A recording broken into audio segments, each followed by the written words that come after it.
저는 오늘 이승만 대통령과 한성감옥이라는 제목으로 이야기를 나누려고 합니다. 저희 대한민국의 국보 대통령 되시는 이승만 대통령님의 삶에서 결코 잊어서는 안 될 만한 부분에 대해서 이야기를 하기를 원합니다. 바로 한성감옥이라는 장소인데요. 이 한성감옥이라는 장소는 이승만 대통령의 삶에 있어서 터닝포인트다라고 할 정도로 굉장히 중요한 곳이었습니다. 이 한성감옥이라는 곳은 감옥이라는 이름과 같이 정말 고난의 장소였지만 이 고난의 장소에서 만들어진 이승만 대통령님의 자유와 독립을 향한 마음에 대해서 오늘 이야기를 나누고자 합니다. 1899년 젊은 청년이셨던 이승만 대통령께서는 대한민국의 부정부패와 외세의 압박 속에서 이 대한민국의 앞날을 깊이 고민하던 청년이었고 나라를 향해서 끊임없이 외치는 청년이었습니다. 그가 그러면서 이 고종 폐위 사건에 연루되는 사건으로 인해서 한성감옥으로 가게 되었습니다. 그때 이승만 대통령님의 나이는 겨우 24세였습니다. 제가 지금 딱 이 나이인데요. 딱 24살, 저랑 같은 이 나이 때 이승만 대통령님은 감옥이라는 곳으로 가게 되셨습니다.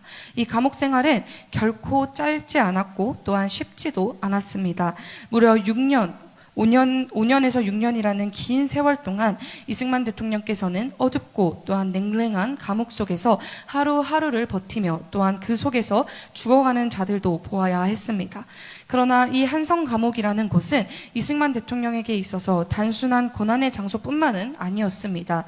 오히려 이승만 대통령께 이곳은 각성과 결단의 공간이었습니다. 이승만 대통령께서는 이 한성감옥 안에서 성경을 읽고 영어를 공부하면서 이 대한민국의 미래를 꿈꾸게 되었습니다. 무엇보다도 그곳에서 이 성경을 읽으면서 이승만 대통령께서는 하나님을 뜨겁게 만나게 되었고 예수 그리스도를 완전한 자신의 구주로 영접하는 시간이 되었습니다. 이 예수 그리스도를 영접하는 이 사건은 이승만 대통령에게 있어서 이 대한민국의 미래와 독립운동과 국가 건설의 중요한 정신적 바탕이 되었습니다. 이승만 대통령께서는 이렇게 한성감옥에서 많은 일들을 경험한 후 석방된 뒤에도 이 대한민국을 위한 마음을 멈추지 않으셨습니다.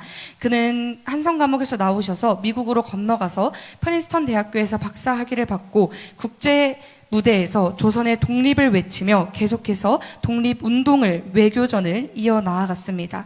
이승만 대통령에게 하나님이 주신 그 언변과 그의 지식과 또한 감옥 속에서 배워낸 학문과 여러 가지 것들을 하나님은 사용하셔서 그들에게 확신된 말의 은사를 또한 허락하셨고 그곳을 통해서 이승만 대통령은 수많은 자들의 마음을 움직였습니다. 그리고 그 결과 마침내 1945년 광복 이후 대한민국의 초대 대통령으로 선출되는 역사적인 길을 열었습니다. 우리는 이 이승만 대통령의 한성감옥이라는 시간 속에서 무엇을 발견해내야 하는가? 고난 속에서도 꺾이지 않았던 이승만 대통령의 의지와 또한 믿음이 어떤 결과를 만들어내는지 우리는 그것을 보아야 합니다. 정말 이 감옥이라는 곳이 어떻게 보면 고난과 절망의 장소일 수도 있고 모든 것을 끝낼 수도 있는 심지어 사형수의 신분이었던 이승만 대통령에게 있어서는 정말 좌절해버릴 수도 있는 곳이었지만 그곳에서 정말 뜨겁게 성경을 읽고 또한 공부하고 여러 가지 준비하며 나아갈 때 하나님은 그 결과 대한민국을 광복시키고 또한 대한민국의 수많은 자들을 일으키는 역사를 이승만 대통령을 통해서 이루어 나아갔습니다. 그래서 우리 또한 이 이승만 대통령의 삶을 기억해야 합니다. 이승만 대통령에게 있어서 오히려 새로운 비전의 시작이자 신앙의 깊이를 더할 수 있는 축복의 장소라고도 우리는 한성감옥을 이야기할 수 있습니다. 오늘날 우리가 누리고 있는 이 자유민주주의, 이 자유대한민국은 절대로 결단코 그냥 주어진 것이 아닙니다. 그 뿌리에는 이승만 대통령님과 같은 조상들이 흘린 눈물과 땀이 있습니다.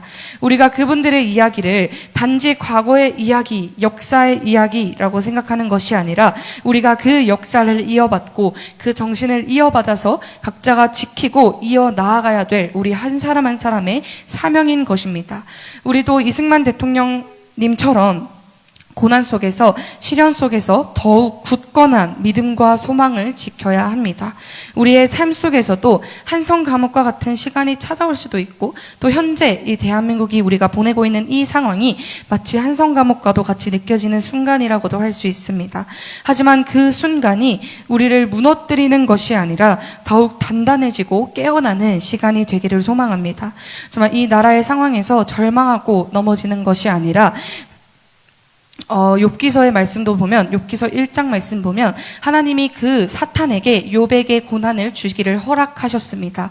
여기서 우리가 깨달을 수 있는 것은 고난을 주시는 것도, 사탄을 움직이는 것조차도 다 하나님의 손에 있다라는 것입니다. 그렇기 때문에 우리가 해야 할 것은 이 대한민국을 위해서 끊임없이 기도하고 끊임없이 외치고 하나님 앞에 더욱이 거룩히 설 때 하나님이 반드시 이 나라를 자유 대한민국으로 살릴 줄을 믿음으로 선포하며 스피치를 마치도록 하겠습니다. 감사합니다.